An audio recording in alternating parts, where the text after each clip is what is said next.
Alright, shout out dyan sa ating mga kasamang mga technician, kapwa technician. So ngayon mga kadiskarte, meron akong isi-share sa inyo na kaalaman. So panoorin nyo mga kadiskarte. So mga kadiskarte, may ginagawa ko ditong makina.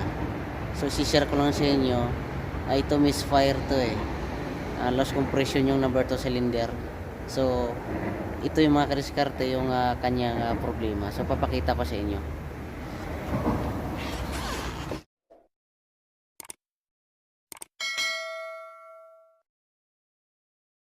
So ito mga kadiskarte, yung kanyang transmission, itong kanyang makina.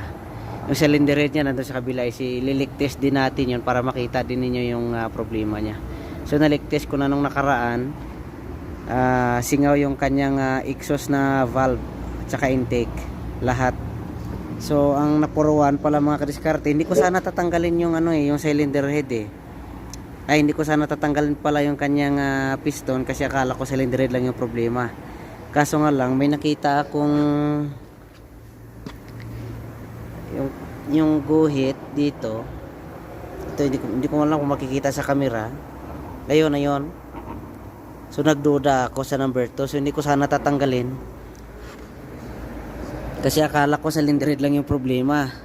So hindi talaga ako mapakali nung tinanggal ko. So basag pala yung kanyang piston.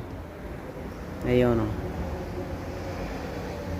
Kaya pala siya misfire. Akala ko kasi nakita ko ng leak sa sa kanyang mga valve. Akala ko doon lang. So hindi talaga ako mapakali. Basag pala yung kanyang piston Buti na lang tinanggal ko, sana problema sana.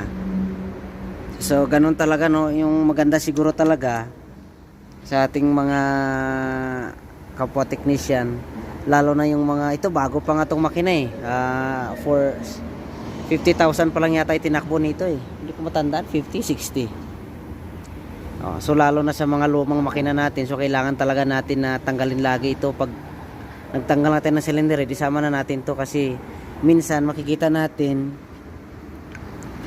mga stock up na katulad nito, yung ring niya sa ilalim stock wala, hindi na bumubukaw. So hindi pa nga to bago pa lang, protein mo, hindi kamukha nito sa taas gumagalaw. So kaya importante talaga na tanggalin natin, linisin na lang din kung wala tayong makita ng problema. Ito talaga, buti na lang tinanggal ko. Ayan sana pasok sana tayo, pusoy sana tayo.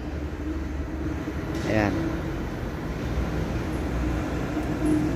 So napakahirap mapusoy mga kadiskarte. So double check, tinatamad pa naman sana akong tanggalin, buti na lang hindi talaga ako mapakali.